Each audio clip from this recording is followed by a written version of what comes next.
ദൈവത്തിൻ്റെ അതിപരിശുദ്ധ നാമം വാഴ്ത്തപ്പെടുമാറാകട്ടെ. നോമ്പിൻ്റെ 31 ദിവസം ധ്യാന വിഷയം ക്രിസ്തു കരുണയുടെ സങ്കേതം, the storehouse of mercy. യോഹന്നാൻ 5:1-18 വരെയുള്ള വാക്യങ്ങൾ. 38 വർഷമായി തളർവാദ രോഗം ബാധിച്ചു കിടന്ന ഒരു മനുഷ്യനെ യേശു ബെത്സൈദ കുളക്കരയിൽ വെച്ച് സുഖപ്പെടുത്തുന്നതാണ് സംഭവം. ഈ സംഭവം നമുക്ക് പറഞ്ഞു തരുമ്പോൾ സുവിശേഷകൻ നമുക്ക് മുൻപിൽ അവതരിപ്പിക്കുന്ന ഒരു ചോദ്യമുണ്ട്.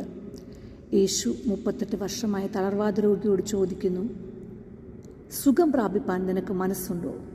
5-ാം അധ്യായം 6-ാം വാക്യത്തിൽ ആ ചോദ്യം നമ്മൾ കാണുന്നു.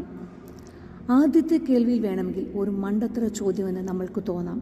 കാരണം 38 വർഷമായ തളർവാദ രോഗിയോട് ചോദിക്കാൻ പാടുള്ള ചോദ്യമാണോ സുഖം പ്രാപിപ്പാൻ നിനക്ക് ആഗ്രഹമുണ്ടോ എന്ന്.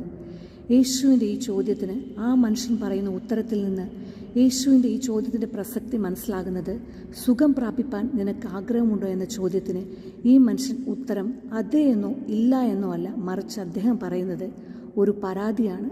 കർത്താവെ, വെള്ളം ഇളകുമ്പോൾ എന്നെ കുളത്തിലിറക്കാൻ ആരുമില്ല, ഞാൻ എത്തുമ്പോഴേക്കും മറ്റൊരുവൻ ഇറങ്ങിയിരിക്കും.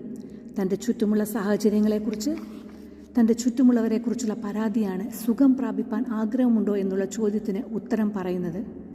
മറ്റാരുടെയെങ്കിലും തെറ്റായ തീരുമാനം, മറ്റാരുടെയെങ്കിലും തെറ്റായ പ്രവർത്തനങ്ങളുടെ ഫലമാണ് താൻ ഇന്ന് അനുഭവിക്കുന്നതെന്ന് ഈ മനുഷ്യൻ പറയുന്നത്. നീണ്ട 38 വർഷം രോഗം ബാധിച്ചു കിടന്ന മനുഷ്യൻ തനിക്ക് സുഖം പ്രാപിപ്പാനുള്ള ആഗ്രഹം പോലും നഷ്ടപ്പെടുന്ന അവസ്ഥയിലേക്ക് മാറുന്നു. 38 വർഷം കൊണ്ട് തൻ്റെ തളർവാദം എന്ന രോഗത്തെ അദ്ദേഹം അറിയാതെ ഇഷ്ടപ്പെടുന്നു. ആ അവസ്ഥയിൽ നിന്ന് മോചനം പ്രാപിപ്പാനുള്ള ആഗ്രഹം പോലും നഷ്ടപ്പെടുന്ന അവസ്ഥ. അതിനദ്ദേഹം കുറ്റപ്പെടുത്തുന്നു തൻ്റെ ചുറ്റുമുള്ള സാഹചര്യങ്ങളെ, തൻ്റെ ചുറ്റുമുള്ള മനുഷ്യരെ കുറ്റപ്പെടുത്തുന്നു. അവരോടൊക്കെ ഒരു തരത്തിൽ വെറുപ്പ്, സാഹചര്യങ്ങളെക്കുറിച്ചുള്ള പരാതി തൻ്റെ ഉള്ളിൽ സൂക്ഷിക്കുന്നു. താൻ ഒരിരയാണെന്ന് വിശ്വസിക്കുന്നു. തൻ്റെ ചുറ്റുമുള്ള ആളുകളുടെ തെറ്റായ തീരുമാനങ്ങളുടെ, പ്രവർത്തനങ്ങളുടെ ഇര ആണെന്ന് താൻ വിശ്വസിക്കുന്നു. ഈ മനുഷ്യൻ ഇങ്ങനെ പരാതി പറയുമ്പോൾ യേശു അദ്ദേഹത്തോട് തിരിച്ചെന്താണ് പറയുന്നത്? യേശു അദ്ദേഹത്തോട് സഹതപിക്കാൻ പോകുന്നില്ല എന്ന് കാണുന്നില്ല. പോട്ടെ മോനെ എന്ന് ആശ്വസിപ്പിക്കുന്നത് കാണുന്നില്ല. യേശുവിൻ്റെ ചുറ്റും കൂടിയവരോട് കരുണയെക്കുറിച്ച് ക്ലാസ് എടുക്കുന്നതായി കാണുന്നില്ല. ചുറ്റുമുള്ള മനുഷ്യരോട് നിങ്ങൾ എന്തു പണിയാണ് കാണിച്ചത്, ഈ മനുഷ്യനെ വെള്ളത്തിലിറക്കാൻ നിങ്ങൾ തയ്യാറാകാത്തത് എന്ത് എന്ന് പറയുന്നില്ല. അവരെ വഴക്കു പറയാനോ കരുണയെക്കുറിച്ച് സഹായം ചെയ്യാനുള്ള മനസ്സ്, പരോപകാരത്തെക്കുറിച്ച് ക്ലാസ് എടുക്കുന്നതായി കാണുന്നില്ല. യേശു എന്താണ് പറയുന്നത്? ആ മനുഷ്യനോട് എഴുന്നേറ്റ് കിടക്കയെടുത്ത് നടക്കാം. സാഹിത്യവാക്കുകൾ ഒഴിവാക്കി പറഞ്ഞാൽ എഴുന്നേറ്റ് കിടക്കയെടുത്ത് വീട്ടിൽ പോകട എന്ന് വേണമെങ്കിൽ ഈ വാക്കിനെ മനസ്സിലാക്കാം. നീ പരാതി പറയുന്നത് നിർത്തുക. നീ മറ്റുള്ളവരെ കുറ്റപ്പെടുത്തുന്നത് അവസാനിപ്പിക്കുക. നിന്റെ സാഹചര്യങ്ങളെ പഴിക്കുന്നത് നീ അവസാനിപ്പിക്കുക. മറ്റാരുടെയെങ്കിലും പ്രവർത്തനങ്ങൾ കൊണ്ട്, മറ്റാരുടെയെങ്കിലും വാക്കുകൾ കൊണ്ട്, നിലപാടുകൊണ്ടും നീ ഇന്ന് ഈ സാഹചര്യത്തിലായിരിക്കുന്നതെന്ന്. ഏത് സാഹചര്യമായിക്കോട്ടെ, നിൻ്റെ പാപത്തിൻ്റെ അവസ്ഥയാകാം, അത് നിൻ്റെ ജീവിതത്തിൻ്റെ ഏതെങ്കിലും പ്രത്യേക സാഹചര്യത്തെക്കുറിച്ച്, അതേത് സാഹചര്യമായാലും മറ്റുള്ളവരുടെ പ്രവർത്തനങ്ങൾ കൊണ്ട്, മറ്റുള്ളവരുടെ നിലപാട് കൊണ്ടാണ് നീ ഇന്ന് ഈ അവസ്ഥയിലെന്ന ചിന്ത ഒഴിവാക്കി നീ എഴുന്നേറ്റ് കിടക്കയെടുത്ത് വീട്ടിൽ പോകാം. പ്രിയപ്പെട്ടവരെ, നമ്മോടും യേശു പറയുന്നത് ഇതേ വാക്കുകളാണ്. എഴുന്നേറ്റ് കിടക്കയെടുത്ത് വീട്ടിൽ പോവുക. പ്രിയപ്പെട്ടവരെ, നമ്മോടും യേശു എന്ന് പറയുന്നത് ഇങ്ങനെയാണ്. നിൻ്റെ പരാതി പറച്ചിൽ, നിൻ്റെ കുറ്റപ്പെടുത്തൽ അവസാനിപ്പിക്കുക.